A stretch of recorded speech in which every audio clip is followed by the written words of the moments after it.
أعوذ بالله من الشيطان الرجيم. بسم الله الرحمن الرحيم.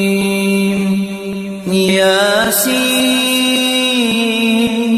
والقرآن الحكيم إنك لمن المرسلين على صراط مستقيم تنزيل العزيز الرحيم لتنذر قوما ما أنذر آباؤهم